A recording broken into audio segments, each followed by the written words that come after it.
You are listening to the Gate 7 International Podcast, a podcast connecting Olympiacos fans from Melbourne to Baltimore, from London to Piraeus.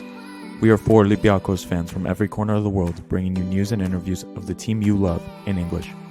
With new episodes twice a week, you'll never lose the latest updates and stories of the team you love. This is our team, our city, and our land. Man Oniro Trello. You're listening to the Gate 7 International Podcast.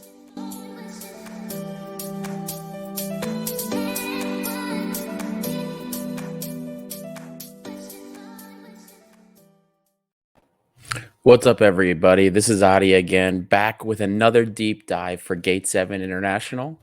But before we get started, if you haven't done it already, guys, please hit that like and subscribe button at the bottom if you haven't done so already, and follow us on all of our social media platforms. Now, like I said, we're here for the last deep dive of the winter season, boys.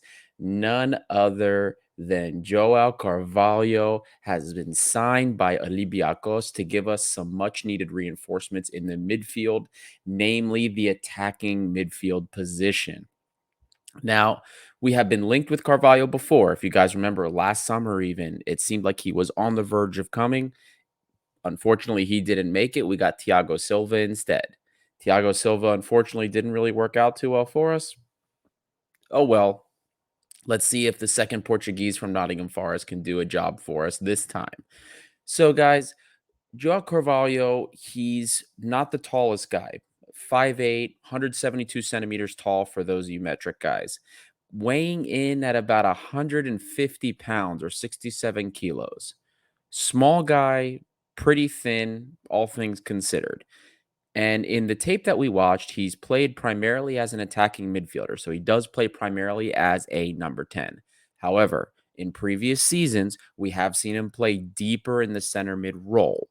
We've also seen him play on the left wing and the right wing, but not very much. Primarily, he's either the 10 or he's like an 8. And we've also seen him make some appearances as a center forward. In terms of the player profile, this guy is very, very technical. He can do lovely things with the ball at his feet. Intense amount of flair, ladies and gentlemen. Wide skill set in terms of the moves that he brings to him. I mean, he can do just about everything. The ball just seems to be another appendage for him. But what he seems to lack is the more physical attributes, and not strength. I mean more agility, pace, acceleration. It doesn't really seem to be there. And you'll notice when he is able to catch somebody on their heels, or if somebody makes let's say a careless challenge against them, he makes them pay. I mean, whether he flicks the ball over him, snakes it around him, I mean, he could do lovely things. But if he doesn't catch them on their heels, or if he doesn't catch them making a careless challenge, and they have pace or they're able to change direction, he doesn't always get by them. And that's very evident in the data. Unfortunately, this season's been very poor. In one-on-one dribble situations, he's barely winning 30%. Last year when he was on loan for Almeria, it was 44%. In his better seasons, he's closer to 50 or above. And again, it's really the issue of whether or not he can catch the defender making a careless challenge, or if he catches somebody on their heels. He doesn't seem to be the quickest guy. And that's what really, really, really seems to hurt him. And it's unfortunate because when you see somebody with this level of talent, I mean, if he just had a little bit more speed, it seems like, or maybe it could have something to do with conditioning. If he had a little bit more of that acceleration or speed to get going, I mean, this guy would be a world beater. But then again, if that were the case, we probably wouldn't see him in our kit, you know? And all I can say about that is it is something we can work with at the very least on the technical front. Um, on You also can see that lack of speed, lack of pace, lack of agility when he is on the press as well. Because in the beginning, when I was watching film, I thought to myself, is this guy doesn't seem to want to press, he just seems to be lollygagging, as it were. But then the more I watched, there's no way he's just this lazy all the time. And then when I was watching him getting beat trying to dribble past people because he was so slow, it dawned on me that he might just not be that fast. And perhaps the effort is there. He's just not the fastest guy. So keep an eye out for that. Again, I don't know if this is a conditioning situation. When I watched earlier seasons of him at Nottingham Forest, I didn't see him this slow. So I think maybe some conditioning is necessary. Maybe we can get him to that original first year set of performances when he was at Nottingham Forest. Moving on from the dribbling, his pass accuracy is quite good. Most seasons, he's in the high 80s. This is a bad season for him this season. It's been a down season for Nottingham Forest. He's been in the low 70s. And I have to tell you guys, it's like a Jekyll and Hyde with him. I mean, when he's on, he is on, and he doesn't seem to ever put a foot wrong.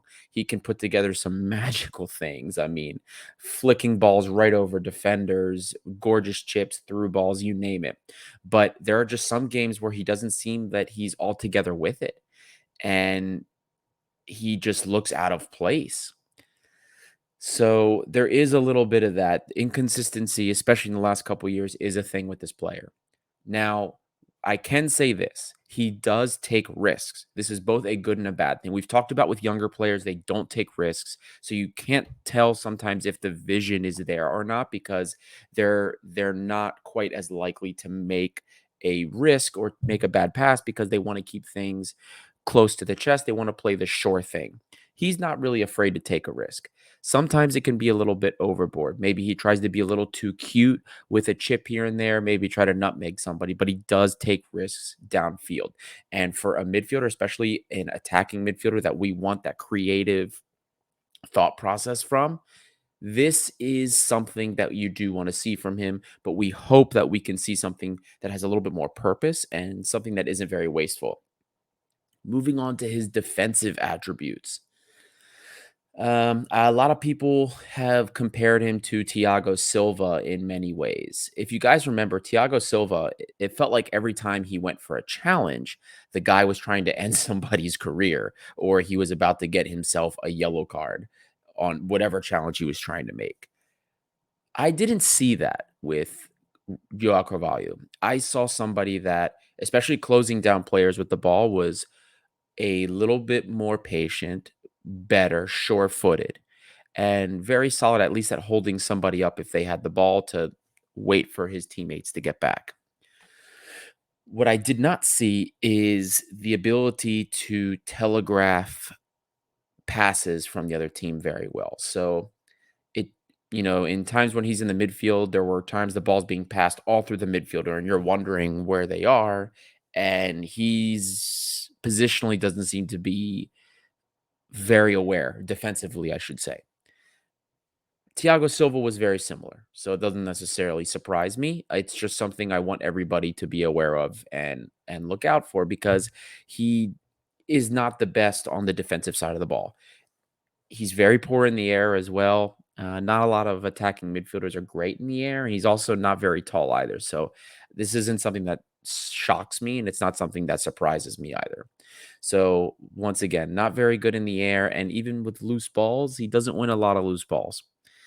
The big difference here when you have a 10 that's a ball winner, like Agibu Kamara, is you can spur counters like that. Don't expect that from Carvalho. He's a solid player with the ball at his feet, but he's not going to win a lot of balls. He's not going to be intercepting a lot and creating a lot of situations on the counter for us. What he does do is maintain possession well and create in open play, which is something that we have been very, very, very much lacking in that department at the very least. As far as fouling, he doesn't foul that much either. I mean, it's not foreign to him, but I don't see him making a lot of stupid fouls a la Usain Ba or even like Thiago Silva used to. Nothing like that. Maybe he does get frustrated on the occasion, and I did see that at Nottingham Forest as well, but I didn't see it to the point where it was affecting their play. So bringing it all together, all in all, what we're getting out of this player is a maestro on the ball. He has incredible technique, whether it's passing and the flair that he has in dribbling, vision downfield, Fortunis-esque, guys. I mean, this guy does have talent, a whole bundle of it. Not so much on the defensive, but what we're lacking is creativity. I honestly could care less if a number 10 at this point that we pick up has defensive ability. I want somebody that can help us break down defenses. And he has that capacity. Consistency is going to be a thing. Again, like Thiago Silva. Thiago Silva had his flashes with potential. And more often than not, we got nothing out of him. So is this going to be another player that we see lovely things from, dribble through one or two people just to play a lateral pass to his left or right? Or is this a guy that's going to open defenses up for us and make dangerous plays? I'm telling you, from what I see, he has a larger capacity for that than Thiago Silva. I told you guys when Thiago Silva was brought in, I didn't see much special. I saw a guy with flair but didn't do anything with it. This guy has flair, and in his heyday, did something with it. He struggled the last 2 seasons, but I think Coach Pedro Martins can do something with this. It's very, very, very low risk. I mean, we don't know what the actual fee is that's being paid here, Marinaki to Marinaki, but I can pretty much guarantee you guys that this is a low-risk transfer. It's another one of those low-risk, high-rewards. If it works out, it works out. If it doesn't, it doesn't. I'm not expecting anybody to be a world beater. I'm not expecting somebody to lead us to victory against Atalanta, but I am expecting somebody that can fill in for the time being. I don't expect him, while we're on the topic, I don't expect him to really blend in to this team right away. He does not seem like that type of player. He's going to need time to get to know the team and work around him. He had not an instant effect for Nottingham Forest on the tape that I watched in that first season. It was more like a couple games in, he really started to kick it off. So don't expect something right off the bat from him, because I'm not. All in all, I think this is a good transfer. We need somebody with some type of creativity, and he does have a capacity for it. It's just going to be up to Coach Pedro Martins to figure out how he's going to get it out of him on a more consistent basis. Well, guys, I hope you enjoyed the latest deep dive from Gate 7 International. Joao Carvalho is a very exciting player for us, and this is going to be the last deep dive of the season until the summer transfer window. Unless, of course, we bring in a loanee from somewhere. Well, who knows? But I hope you guys enjoyed this. Thank you all so much for listening. And once again, this is Gate 7 International. We'll see you next time.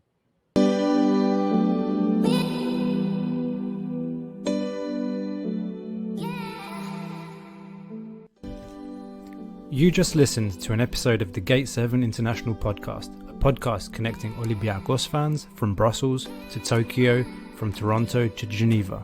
We are 4 Olympiacos fans from every corner of the world, bringing you news and interviews of the team you love in English. With new episodes twice a week, you'll never miss out on the latest updates and stories of the team you love. If you liked what you heard, make sure to follow us on social media at Gate7INTL. Give us a subscribe on YouTube, or even leave a review on all our podcast channels. Until next time, this is our team, our city and our story. Θρύλος είσαι. Στο μυαλό κάτι μαγικό.